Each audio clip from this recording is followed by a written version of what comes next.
Saya terharu sebab saya dijemput dengan baik.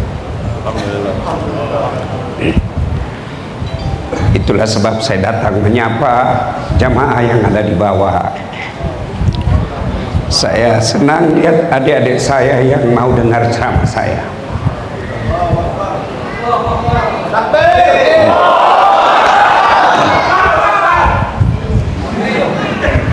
Masa saya kecil seperti yang saya jabat tangan saya datang. Saya tidur di masjid.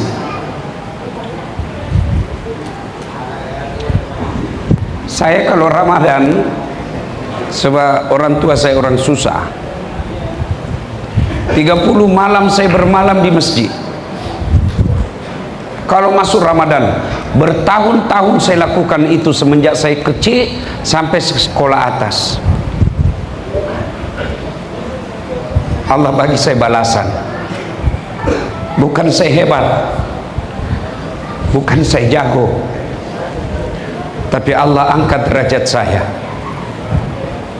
Tak pernah saya bayangkan saya boleh sampai disandarkan batu sapi ini, disambut dengan senang, semua orang gembira, mulai dari atok-atok sampai anak-anak. Itulah karena saya hidup di masjid. Maka pesan saya, makmurkan masjid ini. Tidak ada kehinaan, tidak ada kesengsaraan, tidak ada kesusahan bagi orang yang memakmurkan masjid. Tuan-tuan yang punya anak cucu, bawa dia ke masjid. Tadi yang memandu kereta, saya bilang, jadi orang tua mesti kau ajar anakmu, bawa dia ke masjid.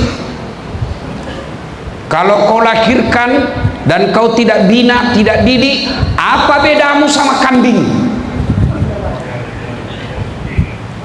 Kalau kau tidak bina anakmu, apa bedamu sama sapi? Kau keluarkan saja, pergi kau. Itu sapi dan kambing. Manusia mesti dia bina anaknya, mau dia kawal anaknya, bawa dia ke masjid. Jangan kasih makan uang haram, tengokkan dia barang-barang baik, jangan kau perdengarkan sesuatu yang batil. Insya Allah anakmu akan mengangkat derajatmu.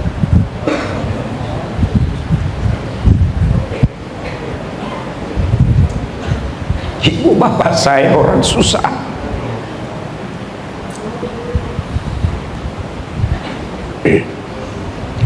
Saya lihat ibu saya bagi makan bapak saya nasi, yang dibagi berat garam, tidak ada ikan. Tapi bapak saya tidak pernah mengeluh dan tidak pernah ganggu orang. Tanahnya diambil oleh keluarga sendiri. Dia cakap, tak payah kau tidak akan mati, sembah Tuhanmu. Bapak saya marah kalau saya tidak sholat. Bapak saya pasti ngamuk kalau anaknya tidak sholat. Maka tuan-tuan, bila nak punya anak yang baik, ajak ke masjid. Selebihnya serahkan kepada Allah. Kalau kau bagi saja handphone, kau bagi saja duit, kau bagi saja baju, kau tidak ajar sholat, dia makin besar makin bikin susah kau. Kalau kau cuma bagi makan, tidak kau ajar agama, sampai dia punya bini sekalipun masih dia kasih susah kau. Tapi kalau kau hantar dia ke masjid, kau ajar dia ngaji, insya Allah dia angkat derajatnya. Kebiasaan bapak saya waktu saya kecil, dia perdengarkan saya ceramah.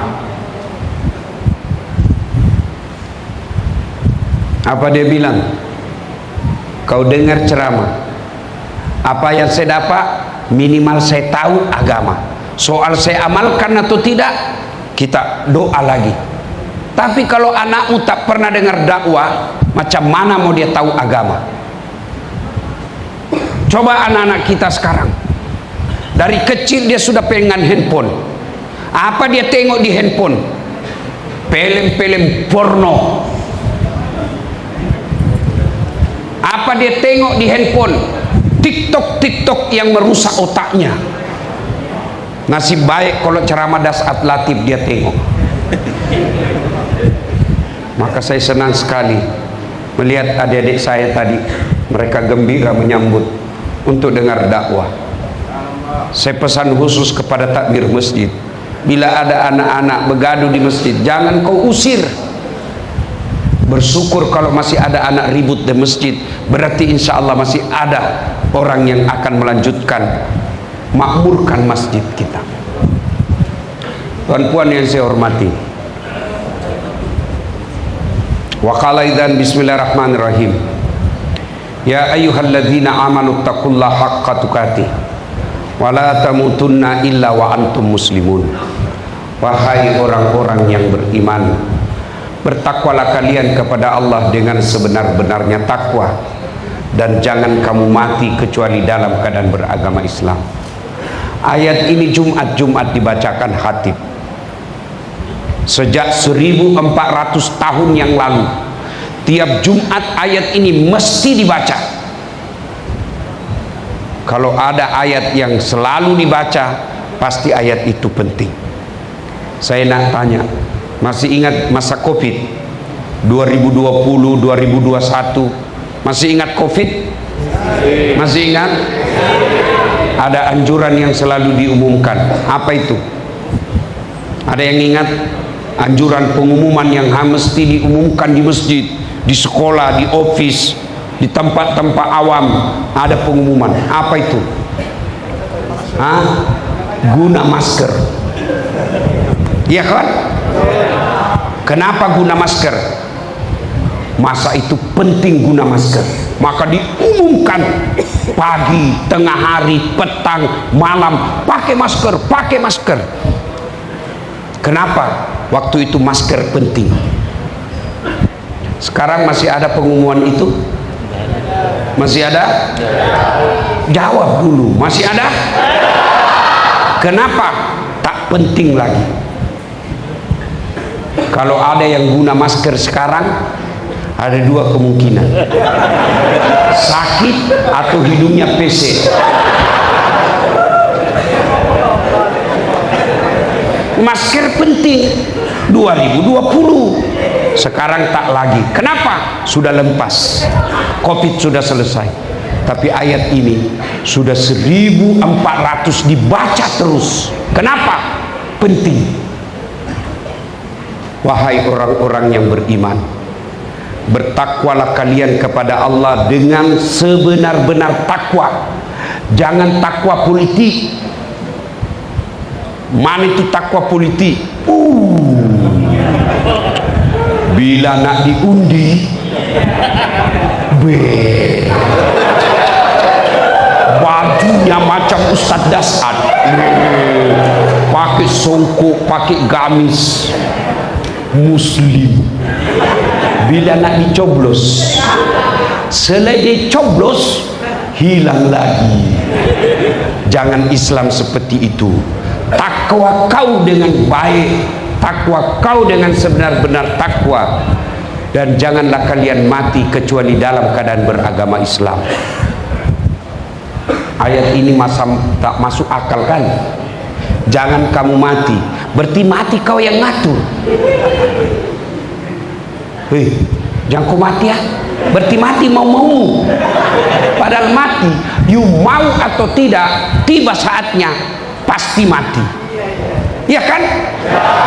Orang kaya mati, orang miskin mati, raja-raja mati, rakyat biasa mati, datuk mati. Bukan saya bilang datuk, kurang ajar memang ini. Orang kaya mati, orang miskin mati, raja-raja mati, rakyat biasa mati, janda mati.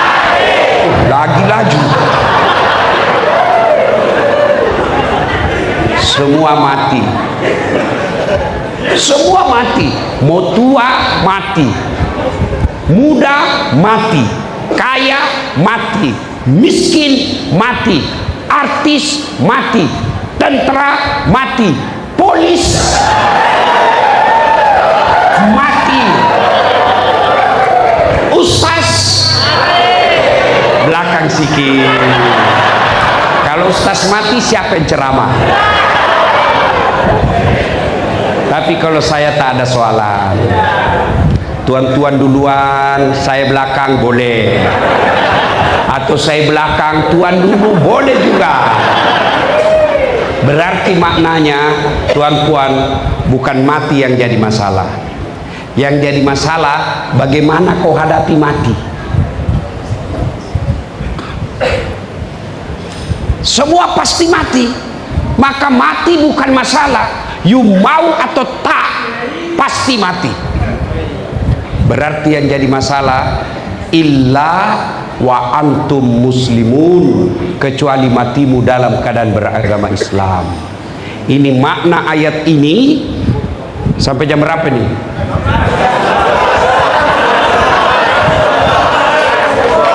Jam 12. Kau enak, saya menderita.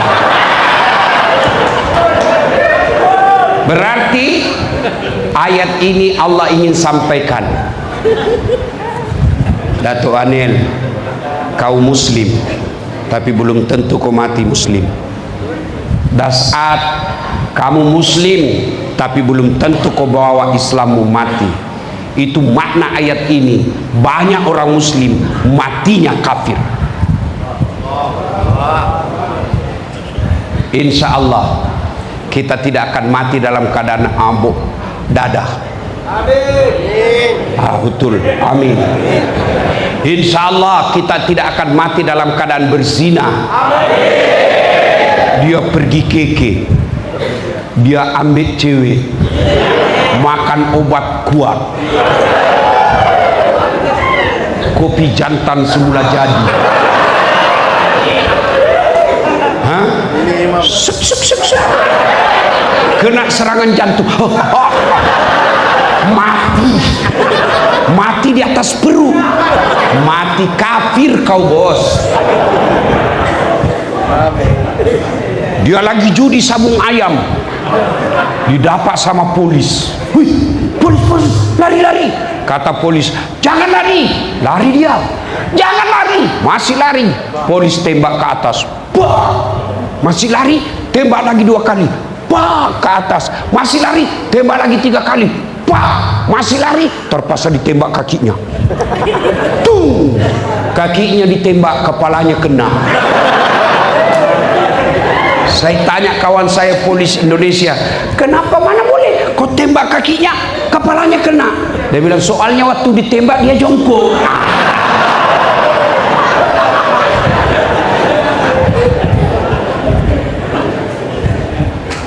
Insya Allah kita tidak akan mati dalam keadaan judi. Insya Allah kita tidak akan mati dalam berzina. Tapi yang boleh membuat kita mati kafir, hubbi aklil haram, suka makan barang haram. Apa itu? Menerima uang sogo, undi, dun.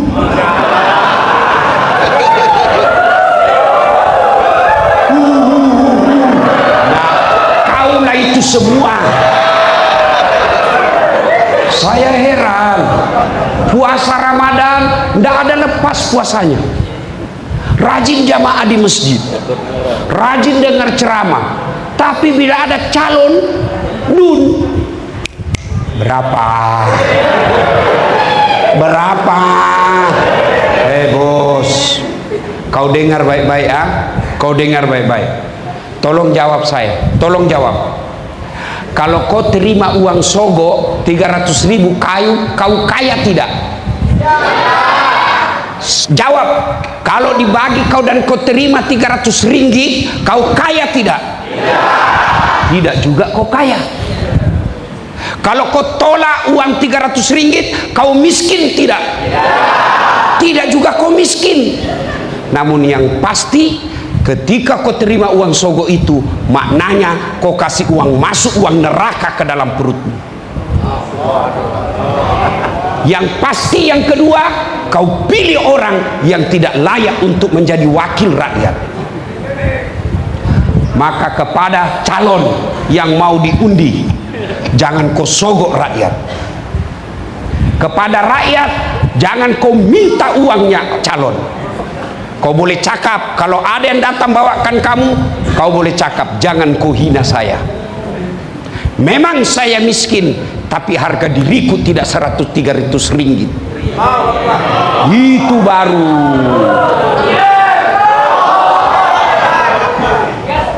Saya mau tanya, ada orang Bugis di sini? Coba kau angkat tangan. Masya Allah. Angkalinga ku ada ya lo, angkalinga kau.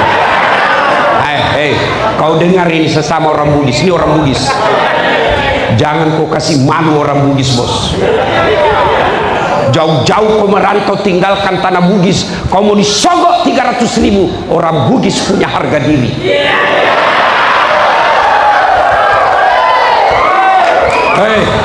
Kau datang di tanahnya orang, kau datang merantau cari nafkah di negeri orang, jangan kau rusak negara orang dengan kau terima uang sogok. Kau bersyukur orang Melayu mau terima kau hidup di tanah Melayu, maka jangan kau rusak tanah Melayu dengan kau minta uang sogok. Kau tidak akan kaya dan kau tidak akan miskin dengan uang 300 ringgit. Itu baru orang Bugis. Boleh. Begitu juga orang Melayu. Kamu jangan rusak negaramu sendiri. Orang lain datang tak rusak negaramu, masa kamu punya negara kamu rusak dirimu sendiri? Macam mana caranya? Jangan kau terima uang sogok. Kau tidak miskin dengan uang sogok, kau tidak akan kaya dengan uang sogok. Yang pasti kau tutup masa depan orang baik jadi pemimpin. Sekarang coba tengok, hanya orang ada duit mau calon dun. Kenapa? Karena mahal. Coba kalau kamu semua tidak mau disogok, siapapun boleh. Kenapa? Tidak mesti uang sogok.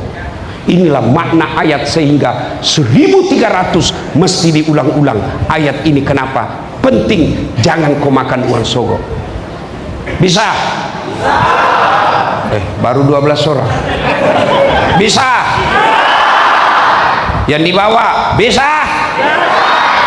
Ya Allah, dengarlah janji hambamu.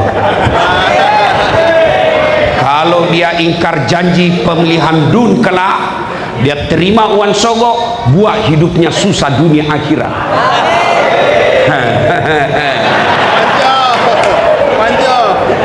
Udah cukup ya.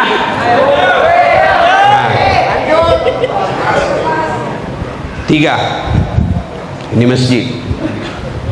Kau tengok di padang Masar kelak, buka kitab Durratun Nasihin.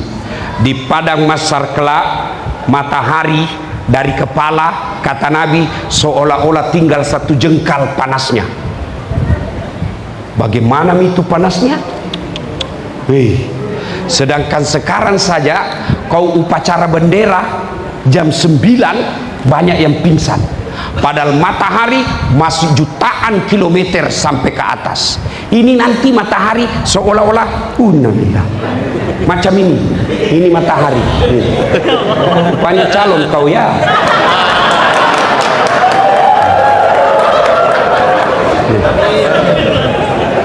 Ini macam ini. Oh, calon juga. Macam ini ya. Anggaplah ini kepala, matahari, kata Nabi, seolah-olah tinggal 1 jengkal. Bagaimana tidak hangus? Tapi waktu itu, kata Nabi, bukan lagi yang menentukan, bukan duitmu, yang menentukan amalmu. Dan saat itu, dari Adam sampai kiamat, berapa triliun manusia bergabung di satu tempat, namanya padang mahsyar. Masa itu kata Nabi, ini mukamu seperti ini, tidak lagi. Boleh jadi makin handsome, boleh jadi makin hancur.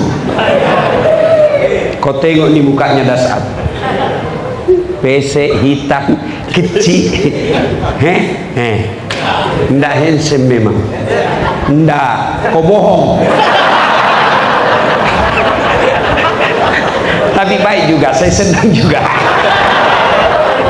Kalau kawan saya jumpa teman waktu sekolah dasar, kau makin gagah. Saya bilang, saya tahu kau bohong, tapi tak apa, saya senang juga. Macam itu nanti saya akui saya tidak handsome bos, tapi saya penuh pesona. Mana buktinya? Moko semua foto sama saya toh. Tahu tikus?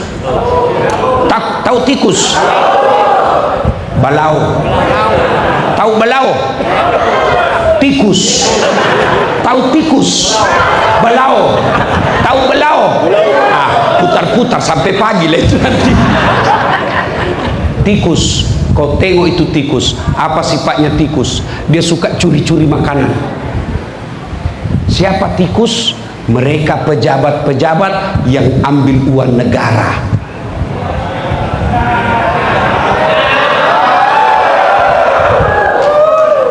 Ada ahli parlemen, ada YB, ada pejabat. Kalau di Indonesia bupati, wali kota, anggota DPR, ambil uang negara balau. Jadi tak payah kau risau. Mau apa kita rakyat? Tidak mungkin kita pergi tangkap mereka. Tidak mungkin juga kita lempar. Kita tidak mungkin juga kata-kata kasar di medsos. Kita doa saja sambil bilang, penjilat. Itu. Siap. Ini banyak di kawasan lingkar-lingkar penguasa, lingkar-lingkar pejabat, lingkar-lingkar datuk bandar, lingkar-lingkar YB, lingkar-lingkar ahli parlemen. Itu semua samping-sampingnya hati-hati, biasanya penjilat. Ngam-ngam kan? Ngam-ngam. Mesti saya cakap benar. Sebab kenapa? Saya tengok di Indonesia banyak begitu. Sama juga. Sama-sama memang Indonesia Malaysia sama-sama Melayu. Serumpun kan? Iyalah, jadi jangan kau marah. Ini karena saya cinta kepada jiran saya Malaysia. Aku pulang dari rantau, bertahun-tahun di negeri orang. Oh Malaysia.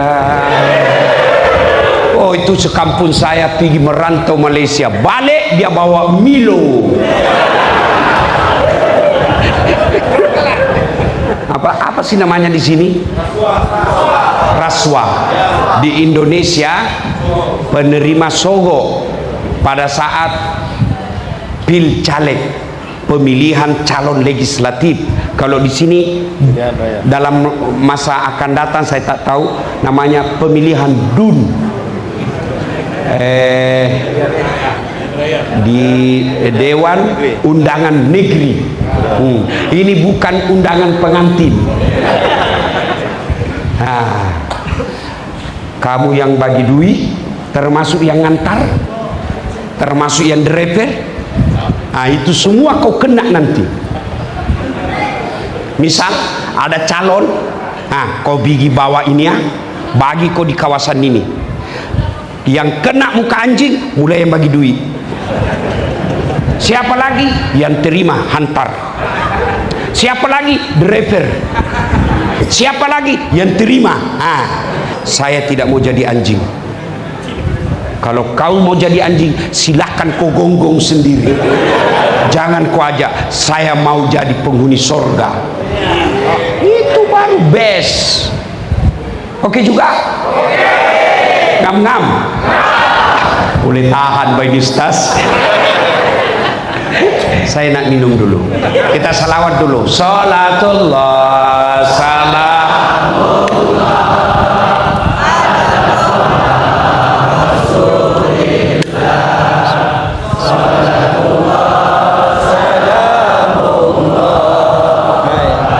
tidak semangat ke orang di channel selawat. Kalau di Indonesia boom, kencang, keras. Sini kayak lobet. Itu macam itu mau poligami. Coba kencang-kencang. Salatullah ala toha rasulillah. Salatullah.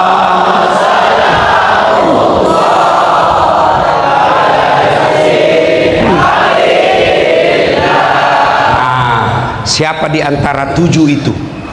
1, mereka yang memakmurkan masjid.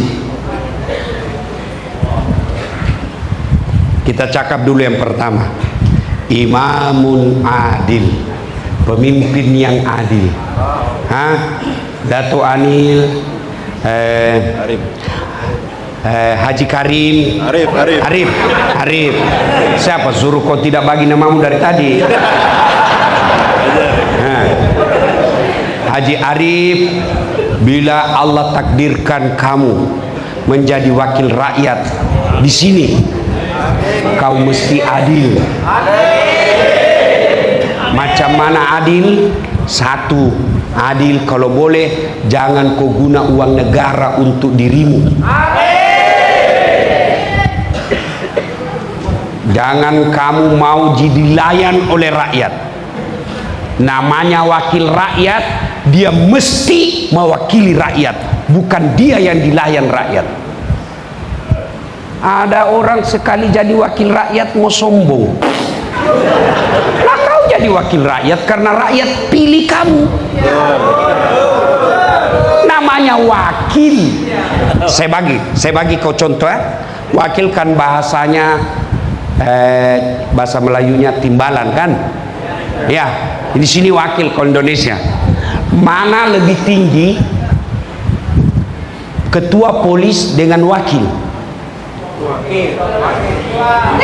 Mana lebih tinggi ketua polis dengan wakil poli ketua? Mesti ketua. Mana lebih tinggi perdana menteri dengan wakil perdana menteri? Perdana menteri. Mana lebih tinggi ketua rakyat daripada wakil rakyat? Ketua. Maknanya wakil itu rendah. Maka kalau wakil rakyat, jangan kau merasa lebih hebat dari rakyat. Kenapa? Kamu wakil. Ini sekalinya wakil, jalan pun macam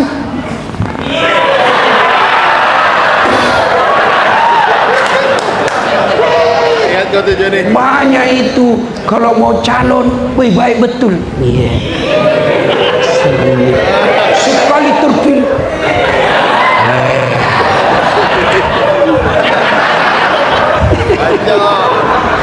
Siapa suruh kau undang saya? Hancurlah kamu lagi. Tapi tentu saya tidak mau datang di sini kalau saya tidak tahu beliau orang baik. Ya, orang baik. Ya, imamun adil. Yang kedua, yang dilindung dalam bilik, mereka yang memakmurkan masjid. Kata hadis, mereka yang menggantungkan hatinya di masjid. Kata mahasiswa saya, mati kita itu Ustaz. Kalau digantung hati, bukan itu kau ambil hatimu, kau gantung hatimu, mati kau dong. Sama juga kalau kau bilang kau adalah belahan hatiku, tidak mungkin cewekmu belah hatimu. Itu namanya bahasa kiasan. Nah, sekarang kenapa orang malas pergi masjid? 1, karena dia tidak tahu pahalanya. Kau dengar baik-baik ya, pahala berjamaah ke masjid. 1, kata Nabi, kalau dia wudhu dulu, lalu dia pergi masjid, melangkah kaki kanannya 1 pahala, melangkah kaki kirinya gugur dosa kecilnya. Jadi jika rumahmu dari masjid ke rumah 200 meter, PP 400 meter. Berapa langkah kaki itu? Satu kaki kanan, satu pahala. Melangkah kaki kiri, gugur dosa kecil. Apalagi kalau kau jalan macam ini.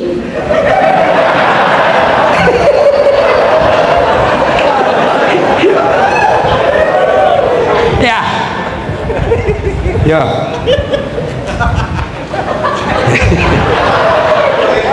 Ya.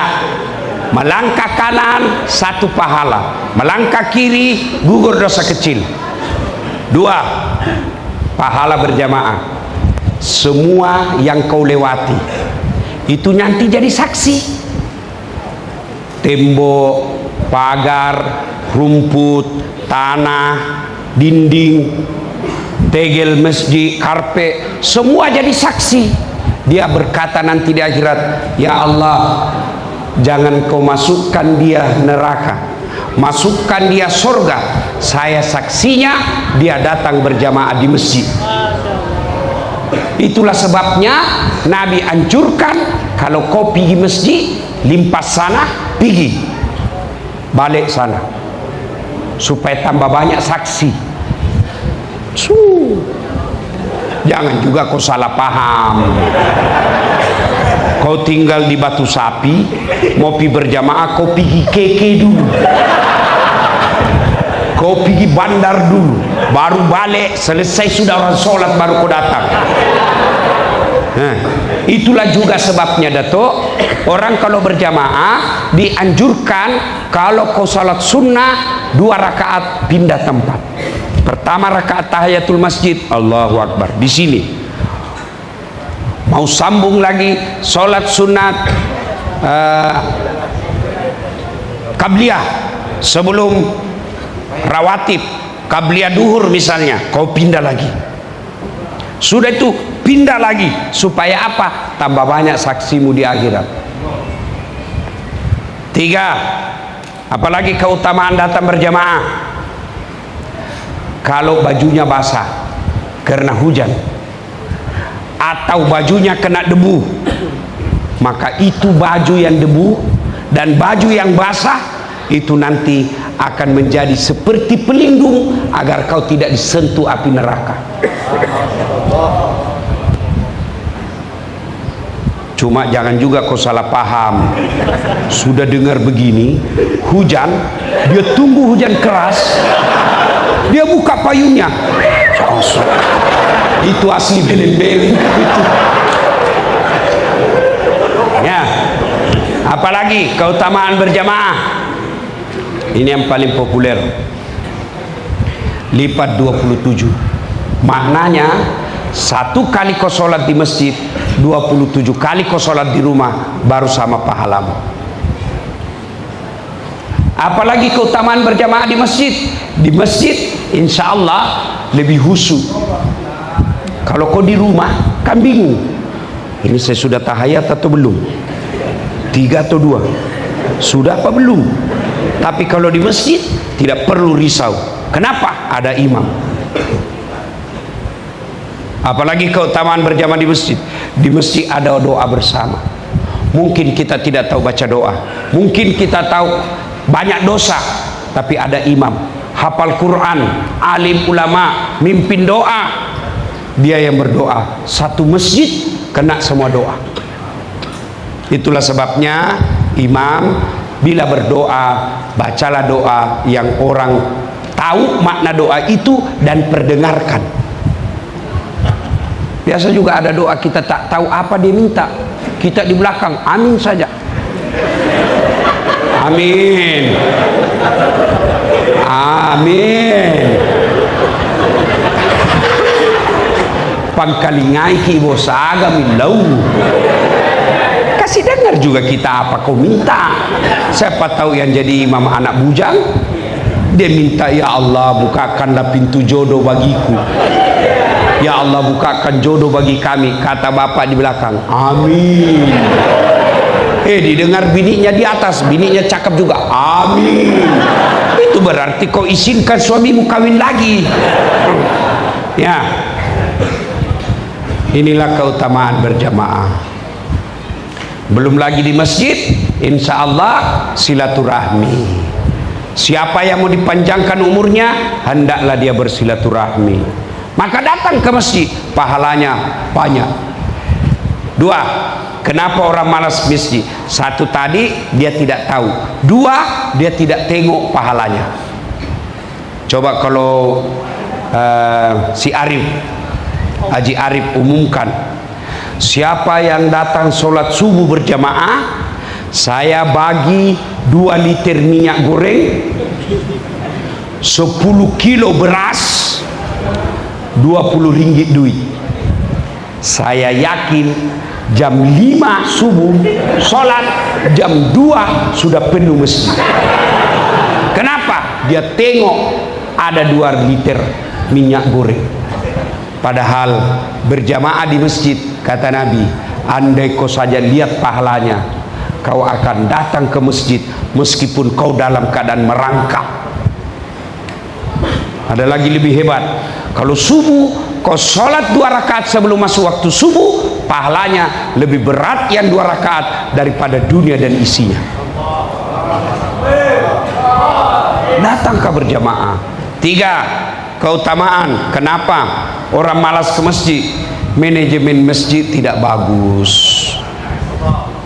pengelola masjid tidak baik. Macam mana orang mau pergi masjid? Ada masjid saya, Datuk, di Makassar, umur panjang Datuk, saya jemput pergi Makassar, tengok itu masjid saya.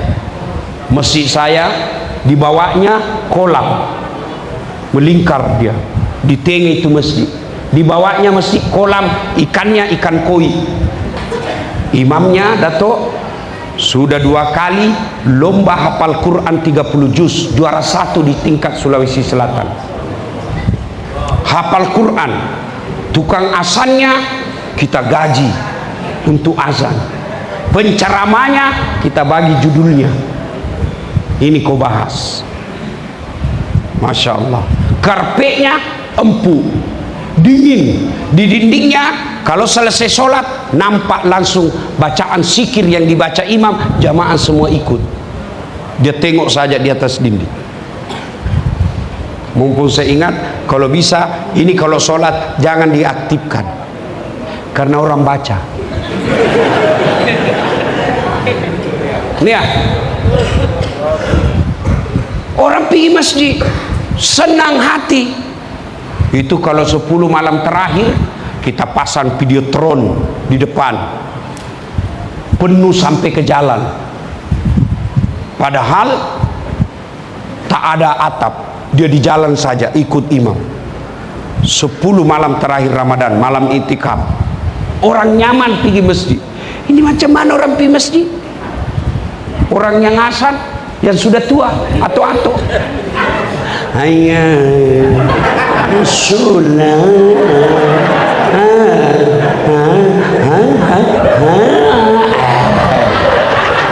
marah orang. Itu lagi azan, itu lagi. Ada begitu di sini? Ya, kaulah anak muda. Kenapa orang tua pergi azan? Karena kau anak muda yang baik suaramu, kau tidak datang. Ada di satu kawasan jam 10 pagi, dia kunci semua pintu masjid. Pak Ustadz, dia kunci semua. Jam 10 pagi dia azan, Allahu Akbar, Allahu Akbar. Satu kawasan, salah apa ini? Subuh bukan, duhur bukan. Gila ini Pak Ustadz di masjid. Datang itu, berbondong-bondong orang datang marah-marah. Mau dia hentikan, sudah dikunci. Berhenti, tidak bisa berhenti sendiri dia. Dia tengok, ayah. Selesai sholat dia buka. Ustadz, kau gila ya? Kenapa bilang gila? Andai saja kau bukan Ustadz, sudah ku lapor kau di polisi. Bikin gaduh ini kawasan. Kenapa kau azan? Ini duhur bukan, asar bukan, subuh bukan, kau gila. Kenapa azan begini? Itulah saya heran. Saya azan subuh, Tuhan tidak datang. Saya azan asar, Tuan pun tak datang. Sekali saya azan jam 10, baru Tuan datang semua. Ini yang gila saya atau kau? Tapi jangan kau perhati di sini aja. Jangan pula kau bilang Ustaz kasih contoh. Macam mana orang mau pergi masjid yang azan tidak bagus, ya, karpetnya sudah 7 Muharram, 7 kali lebaran tak pernah tukar. Begitu kita mau sujud, banyak semut. Oi, beri-beri. Ya, macam mana mau pergi masjid? Dapat lagi imam, sound system, speaker, baru takbir, Allahu Akbar. Cip, cip. Kita mau baiki sudah takbir, masa kita tahan lah. Iya, ada lagi imam, dia balik-balik sunnah Nabi. Kata Nabi, kalau kau jadi imam, ringkaskan bacaanmu. Yang kedua, baca yang umumnya orang hafal. Ini sekali dia jadi imam, gayanya baru naik bergaya.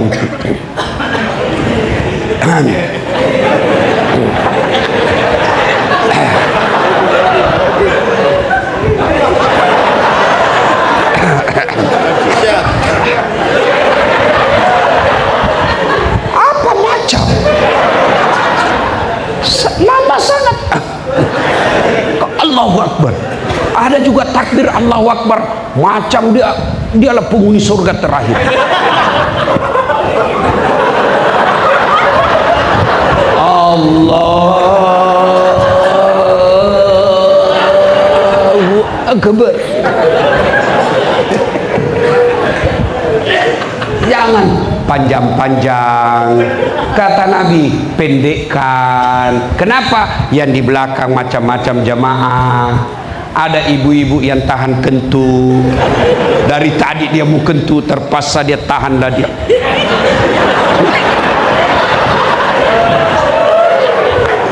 Ada pula mungkin anak-anak remaja yang dia lupa kunci motornya, melengket di situ besikal, hilang sudah motor saya. Ada juga barangkali tuan-tuan bapak-bapak yang janji kawannya, dia mau janji tanda tangan, takut ditinggal, lama pula ini mah. Maka Nabi kata, pendekkan bacaan solatmu. Yang kedua, kata Nabi, bacalah yang umumnya orang hafal. Ada juga imam, dia senang yang susah, Pak. Dia saja hafal. Enggak, Nabi bilang kalau perlu, kalau imam saya suruh kombinasi. Rakaat pertama kau baca surah Quran besar. Rakaat kedua kau baca surah Juz Ammah, yang surah-surah pendek. Kau tengok, kalau orang baca wadduha, kita ikut. Kenapa kita hafal? Baca kul huwallahu ahad, anak-anak ikut. Kul huwallahu ahad, Allahu samad, lam yalid. Kenapa? Ya hafal. Iya toh? Tapi begitu imam baca Al-Anfal ayat 5 sampai 70, kita mau ruku, imam belum selesai. Kita mau ikut, kita tidak hafal. Terpaksalah kita baca pengumuman di atas TV. Ali bin Abi Thalib, sabda Rasulullah SAW, dia baca semua itu. Ya. Yang kedua, kenapa disuruh orang baca umumnya hafal? Supaya kalau imam salah, ada yang boleh bantu. Coba kalau imam baca wadduha salah, kita boleh bantu. Kenapa? Kita hafal. Tapi kalau imam baca susah, salah, hadapi sendiri susahmu. Siapa suruh kau bikin masalah? Ini tidak tahu, wallahu alam, cerita aja nih, tidak tahu benar atau tidak. Jadi dia balik dari pondok hafal Quran, disuruh imam. Itu masjid tua, jadi imam lah dia. Fatihah kita ikut, dia jamaah ikut semua khusyuk. Dia bacalah surah yang hanya dia hafal. Tiba-tiba ada cicak jatuh. Jatuh cicak kena telinganya. Kena telinga kaget. Orang kaget pasti hilang hafal. Apa lanjutannya ini? Dia lupa apa sambungnya ini. Dia tidak ada juga. Terpaksa ini mau dia cakap, tolong bantu di belakang. Dia belakang pun cakap, saya juga tidak tahu. Tiba-tiba ada anak muda berteriak. Dia bilang, kalau begitu ya sudah, Allahu Akbar. Ya. Nah, begitu juga kalau kita jadi makmum. Itu tadi imam. Sekarang makmum. Makmum pun ada aturan-aturannya. Satu, itu di belakang imam tak boleh orang sembarang. Coba kalau kita tengok di Masjid Haram, kalau Imam As-Sudais kata Allahu Akbar, ada yang teriak Allahu Akbar, Sami Allahu Rabbana lakal hamd. Tak boleh orang sembarang. Dia mesti minimal bacanya sama hafalannya imam.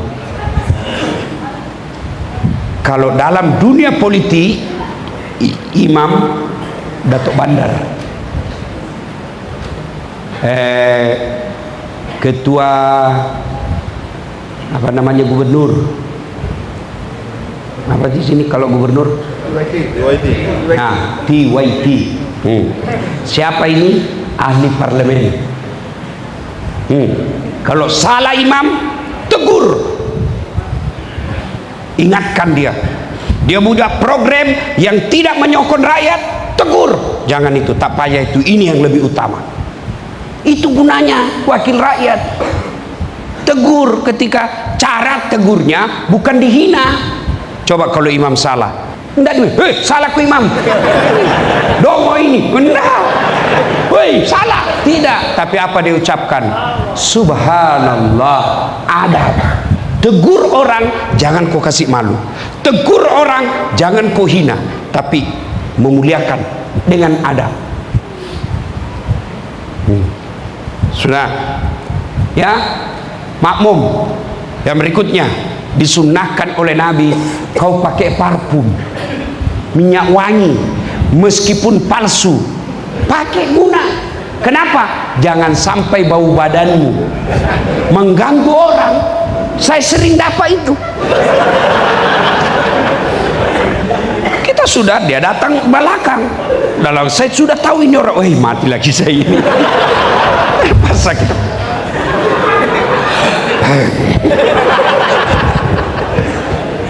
Tuh. Yang kedua, sunnah sikat gigi.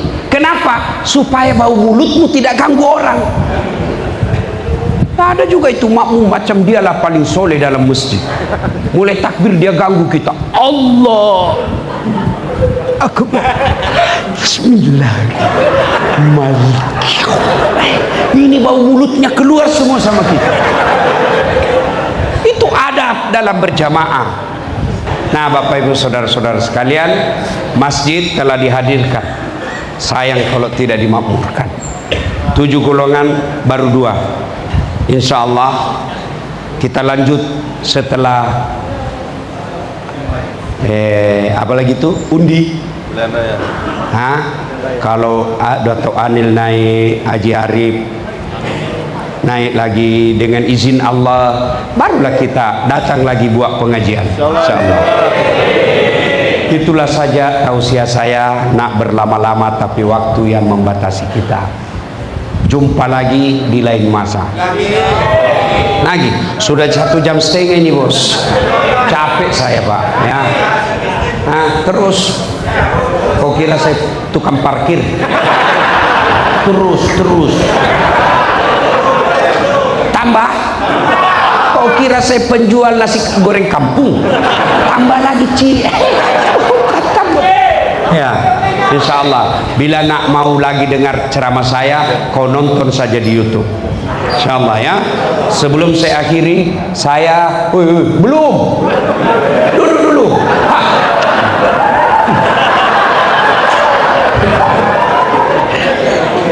Ya, tuan-tuan,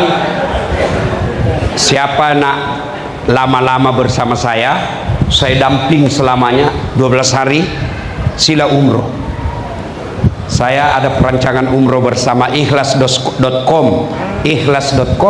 bulan 9, harga jimat, tapi spesial bersama Dasat Latif. Apa yang kau dapat kalau bersama Dasat Latif, ada bagi tausiah selama jalan, ada tabligh akbar di kebun kurma, ya, dibimbing, dijelaskan apa yang terjadi ketika kau sa'i, apa yang terjadi ketika tawaf, semua itu. Nah, bagaimana caranya? Kau daftar ikhlas.com. Insya Allah tidak ada yang mustahil di sisi Allah. Ya, terakhir sekali saya nak bagi hadiah kepada Haji Arif. Ini mana? Ini hadiah saya. Ya. Ini Haji ya, Serban, sarung, sama sarung saya. Kau tengok sarung saya. Oh ya, betul. Ya, putih.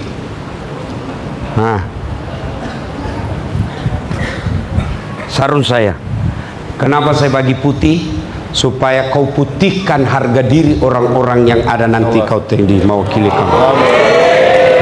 Ya, sarung bagi kami orang Bugis biasa kita pakai makalimbu.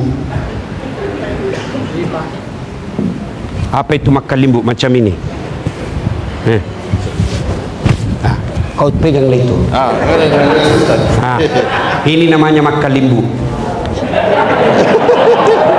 Ya, kalau kita dingin kita pakai ini.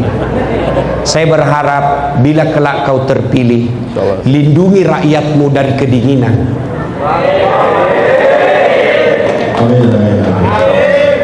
Yang ketiga, sarung ini dipakai menutup aurat supaya kau tidak malu.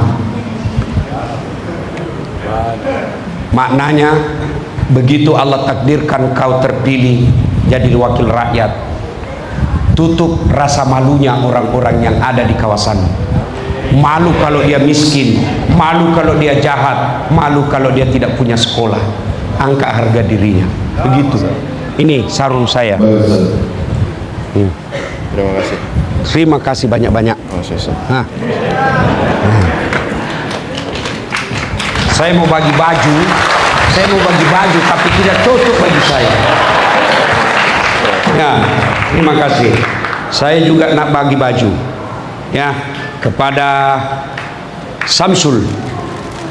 Mana dia Samsul?